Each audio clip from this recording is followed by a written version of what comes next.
வணக்கம். இன்றைக்கி இந்த வீடியோவில் நாம் பார்க்க போகிறது இது ஃபேன்சி சாரீ. இப்போ இந்த சாரியோட ப்ளவுஸில் பார்த்திங்கன்னா இதே மாதிரி சாரியில் ப்ளூ கலரில் அகலமான பார்டர் இருக்குது, டபுள் சைட்லேயும் இருக்குது. அதே மாதிரி ப்ளவுஸ் கிளாத்லேயும் டபுள் சைடில் பார்டர் வந்து அகலமாக இருக்குது. அதில் சின்ன சின்னதாக டிசைன் இருக்குது. அந்த மாதிரி அந்த பார்டரை வச்சே நம்ம இதில் பேக் சைடில் ஒரு ஈஸியான முறையில் ஒரு மாடல் பண்ணுறோம். அதுவும் இது வந்து நம்ம ஆஃபீஸ்லாம் போகிறவங்கள்லாம் சிம்பிளாக ஒரு மாடல் நமக்கு வேணும் அப்படின்னு நினைக்கிறவங்க இந்த மாதிரி ஒரு மாடலை வந்து ட்ரை பண்ணலாம். இது செலவும் கம்மியான முறையில் பண்ணுற மாடல். ஏன்னா எக்ஸ்ட்ரா கிளாத் வந்து நம்ம அதிகமாக யூஸ் பண்ணாமல் பண்ணுற மாடல். அது எப்படி பண்ணலாம் அப்படிங்கிறத பார்ப்போம். அதுக்கு முன்னாடி இந்த சேனலை இது வரைக்கும் சப்ஸ்கிரைப் பண்ணாதவங்க சப்ஸ்கிரைப் பண்ணுங்கள். சப்ஸ்கிரைப் பட்டனை கிளிக் பண்ணி பெல் ஐக்கானையும் கிளிக் பண்ணுங்கள். இந்த சேனலில் வர வீடியோஸ் எல்லாமே நீங்கள் மிஸ் பண்ணாமல் பார்க்கலாம். இப்போ சாரியை பார்க்கலாம். சாரீ ஃபுல்லாக இதே டிசைனில் தான் இருக்குது. இப்போ இந்த சாரீ வந்து வீடியோவில் பார்க்குறதுக்கு கொஞ்சம் லைட் கலராக தெரியுது, ஆனால் கொஞ்சம் நல்ல டார்க்கான கலரில் தான் இருக்குது. இப்போது இது வந்து ப்ளூவும் க்ரீனும் மிக்ஸான ஒரு கலரில் நல்ல டார்க் கலரில் இருக்குது. ப்ளவுஸ் கிளாத்தும் அதே மாதிரி தான் இருக்குது, சின்ன சின்னதாக டிசைன் இருக்குது. இப்போ இது ப்ளவுஸ் கிளாத்து, லைனிங் கிளாத்தும் கட் பண்ணியிருக்கிறேன். ஷோல்டர் வெட்டு எப்போதும் போல் நம்ம அடையாளப்படுத்தலாம். 3 இன்ச்சுக்கு அடையாளப்படுத்துகிறேன். ஒரு கேன்வாஸ் எடுக்கலாம், 2ஆக மடித்து கிளாத்தோட மடிப்பு போகும் பக்கத்தில் கரெக்டாக வைங்க. ஷோல்டர் வெட்டு அடையாளப்படுத்துகிற பகுதியிலிருந்து தையலுக்குள்ள பகுதியை விட்டுட்டு அடையாளப்படுத்துங்க. நெக்கு உங்களுக்கு எவ்வளவு தேவையோ அடையாளப்படுத்துங்க. இதில் 10 இன்ச் அளவு அடையாளப்படுத்துகிறேன்.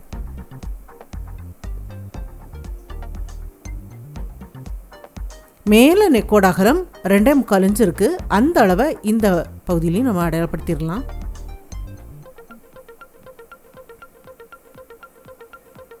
இந்த நெக்கோட லைன் உள்பக்கம் 4 இன்ச்சு வளைவாக வர்ற மாதிரி, வெளிப்பக்கம் அதே மாதிரி 4 இன்ச்சு வளைவாக வந்து இந்த சைடில் 1 இன்ச்சுக்கு முன்னாடியே இந்த நெக்கோட லைனை முடிச்சிருக்கிறேன். இந்த மடிப்பு பாகத்துலேருந்து 1 இன்ச்சுக்கு முன்னாடி அந்த முடிச்சிருக்கிறேன்.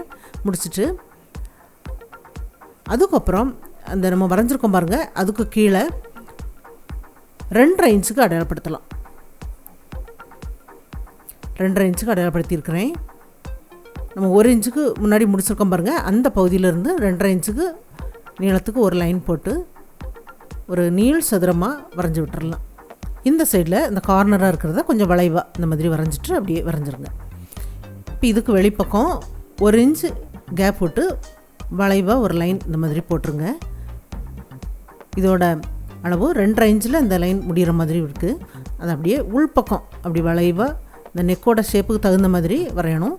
மேலே 4 இன்ச்சிலேருந்து ஆரம்பித்து கொஞ்சம் கொஞ்சமாக அதிகமாகி அது 1 இன்ச்சில் கொண்டு முடிகிற மாதிரி அப்படியே கொஞ்சம் கொஞ்சமாக அதிகமாகி இந்த லைனோட கொண்டு முடிச்சிருங்க.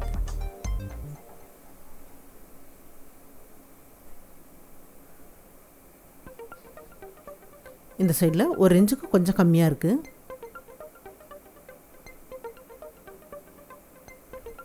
வெளிப்பக்கம் நம்ம வரைஞ்சிருக்கிற லைனில் அப்படியே கட் பண்ணி எடுத்துடலாம். இப்போ நெக்குக்கு கீழே நம்ம டிசைன் பண்ணுறதுக்காக நீள் சதுரமாக வரைஞ்சிருக்கோம் பாருங்கள், அதையும் சேர்ந்த மாதிரி கட் பண்ணியிருக்கிறேன். இந்த மாதிரி இருக்கும் நெக்கோட ஷேப். இப்போ இது இந்த பார்டர் பகுதி 2 சைட்லேயும் இருந்தது, ஒரு சைடில் உள்ளதை கட் பண்ணியிருக்கிறேன். அதை 2ஆக மடித்து ஜாயிண்ட் ஆக்கிடலாம். தச்சு முடிச்சாச்சு. 2ஆக மடித்து தச்சுருக்கிறேன். ஒரு சைடில் உள்ள பார்டரை தச்சுருக்கிறேன். அதை அப்படியே 2ஆக கட் பண்ணி எடுத்துடலாம்.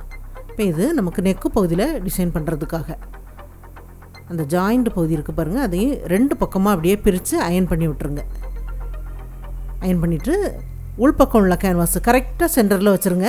வச்சுட்டு அதுக்கு வெளிப்பக்கம் உள்ள பீஸ் அப்புறம் வைங்க. வச்சுட்டு லைட்டாக அயன் பண்ணிவிட்டு உள்ளுக்குள்ளே பீஸ் எடுத்துகிட்டு நல்லா அயன் பண்ணி விட்டுருங்க.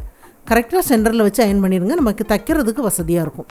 இப்போ இது மெயின் கிளாத்தும் லைனிங் கிளாத்தும் சேர்ந்த மாதிரி வெளிப்பக்கம் ஜாயிண்ட் ஆக்கி இடுப்பு மடிப்பு பாகத்துக்கு நம்ம எக்ஸ்ட்ரா லைனிங் கிளாத்தை ஜாயிண்ட் ஆக்கி மடித்து தைச்சிடலாம்.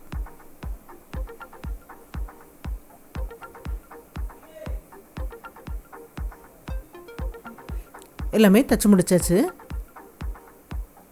இப்போ இந்த பீஸில் கேன்வாஸோட 2 பக்கமும் அதோட எட்ஜில் தைச்சி விட்டுறலாம்.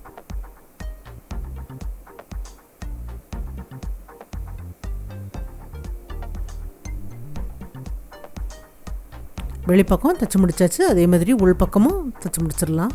தைச்சதுக்கப்புறம் வெளிப்பக்கம் உள்ள கிளாத்தை கட் பண்ணி எடுக்கலாம். வெளிப்பக்கம் உள்ள கிளாத்து நமக்கு தேவைப்படுது, அதில் டிசைன் பண்ணுறதுக்கு அந்த பீஸ் தான் நம்ம கட் பண்ணி தைக்க போகிறோம். இப்போ இது 2ஆக மடித்து சென்டரில் அடையாளப்படுத்தி விடலாம். இப்போ கரெக்டாக அந்த சென்டர் ஜாயிண்ட் இருக்குது பாருங்கள், அதை அந்த பகுதியில் வச்சுட்டு நீளத்துக்கு கீழே வரைக்கும் ஒரு தையல் தைச்சிருங்க. கேன்வாஸ்க்கு முன்னாடியே தைச்சி முடிச்சிடணும். இப்போ இப்போது நெக்கு பகுதியில் கேன்வாஸில் தையல் படாமல் அந்த டிசைன் பண்ணுற பகுதியும் சேர்ந்த மாதிரி தைச்சி விட்டுறலாம். தைச்சதுக்கப்புறம் 1/4 இன்ச்சு கிளாத்தை விட்டு கட் பண்ணி எடுத்துடலாம். இப்போ உள்பக்கம் கட் பண்ணி எடுத்த அந்த பீஸும் நமக்கு ஃப்ரண்ட்டில் நெக்கு பகுதிக்கு இந்த பார்டர் மாதிரி வைக்கிறதுக்கு யூஸ் ஆகும். இந்த சைடில் தையல் வரைக்கும் கட் பண்ணி விட்டுருங்க, அப்போ தான் நல்லா திரும்பி கொடுக்கும். சைடில் எல்லாமே கிராஸில் கட் பண்ணி விட்டுருங்க. அப்படியே இந்த பீஸை நம்ம வெளிப்பக்கமாக திருப்பி எடுத்துடலாம். ஈஸியாக வெளிப்பக்கம் திரும்பி கொடுக்கும். இந்த மாதிரி உள்ள கட்டிங் வந்து ஈஸியாக திரும்பி கொடுக்கும். திருப்பி விட்டதுக்கப்புறம் நெக்கோட எட்ஜில் ஜாயிண்ட் ஆக்கி விட்டுருங்க.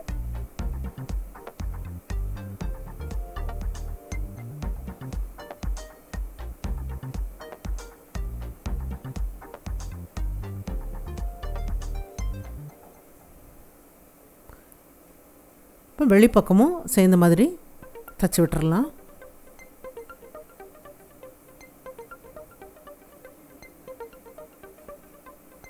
வெளிப்பக்கம் தச்சு முடிச்சாச்சு. இப்போ இது ஒன் சைடாக மடித்து தைச்ச கிராஸ் பீஸ். இப்போ அந்த ப்ளவுஸோட கலரில் ப்ளைனாக உள்ள கிளாத்து எடுத்து வச்சுருக்கிறேன். இப்போ ப்ளைனான கிளாத் இல்லைன்னா நீங்கள் இந்த ப்ளவுஸ் கிளாத்லேயே தைக்கலாம். கொஞ்சமாக மடிச்சுட்டு இந்த சைட்லேருந்து தைக்க ஆரம்பிக்கலாம். இது கிராஸ் பீஸ் தான் தைக்கணும். ஏன்னா நிறைய பேர் இந்த பைப்பிங்க்கு கிராஸ் பீஸ் தான் தைக்கணுமா அப்படிங்கிறாங்க. ஏன்னா கிராஸ் பீஸில் தைக்கும்போது தான் பைப்பிங் பண்ணுறதுக்கு நல்லா வளைஞ்சு கொடுக்கும். நேர் பீஸ் வந்து உங்களுக்கு இந்த அளவுக்கு வராது. கிராஸ் பீஸ் கொஞ்சம் வெளிப்பக்கம் தெரிகிற மாதிரி வச்சு மேல் உள்ள பீஸில் எட்ஜில் ஜாயிண்ட் ஆக்குங்க. இது ஃப்ரண்ட்டில் தைக்கிறதுக்கும் சேர்ந்த மாதிரி கொஞ்சம் நீளத்துக்கு அப்படியே விட்டுருக்குறேன். இந்த ஷோல்டர் பகுதியில் ஒரு 1/4 இன்ச் அளவுலாம் அந்த பைப்பிங் பீஸ் வந்து ஜாயிண்ட் ஆக்காமல் அப்படியே விட்டுருக்குறேன். அடிப்பக்கமாக திருப்பி பைப்பிங் பண்ணும்போது இந்த பைப்பிங் நல்ல மெல்லிஸாக இருக்கும் பாருங்கள். இந்த ப்ளவுஸ் கிளாத்தில் நமக்கு டிசைன் இருக்கிறதுனால இந்த பகுதியில் கொஞ்சம் ப்ளைனான கிளாத் இருந்தது அப்படின்னா அந்த பைப்பிங் வந்து நல்லா பளிச்சுன்னு தெரியும். அப்படிங்கிறதுனால ப்ளைனான கிளாத்தில் ஜாயிண்ட் ஆக்கிட்டுருக்குறேன். இந்த சைடில் ஏற்கனவே நம்ம மடித்து தைச்சிருக்கிறோம். அந்த பைப்பிங் பண்ணுறதுக்கு கிராஸ் பீஸ் ஜாயிண்ட் ஆக்கும்போது மடித்து தைச்சிருக்கோம் பாருங்கள். அதனால் அதை அப்படியே ஜாயிண்ட் ஆக்கி விட்டுருங்க. இப்போ இதே மாதிரி இன்னொரு சைட்லேயும் பைப்பிங் பண்ணி விட்டுறலாம். 2 பக்கத்துக்குமே பைப்பிங் பண்ணி முடித்தாச்சு. இது ஒரு லைனிங் கிளாத்தை கொஞ்சமாக 1 இன்ச் அளவோ ஒரு சைடில் மடித்து அப்படியே ஜாயிண்ட் ஆக்கிடுங்க. ஜாயிண்ட் ஆக்கினதுக்கப்புறம் இது நெக்கு பகுதியில் உள்ள பீஸ் இருக்குது பாருங்கள், அதை சின்ன சின்ன பீஸாக நீளமாக கட் பண்ணி எடுத்துருங்க. இப்போ இதை அப்படி வச்சு பார்க்கலாம். நமக்கு எது வரைக்கும் தைக்கணும் அப்படிங்கிறத பார்ப்போம். அதில் நம்ம அடையாளப்படுத்தி விட்டுட்டோம்னா அது வரைக்கும் நம்ம ஜாயிண்ட் ஆக்கிறதுக்கு வசதியாக இருக்கும்.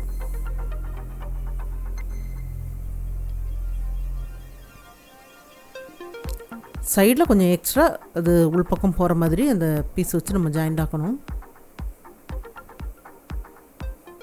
நீளத்துக்கு இதில் அடையாளப்படுத்தி விட்டுறலாம். இந்த அளவு தான் நமக்கு அதில் மடித்து தைக்கணும்.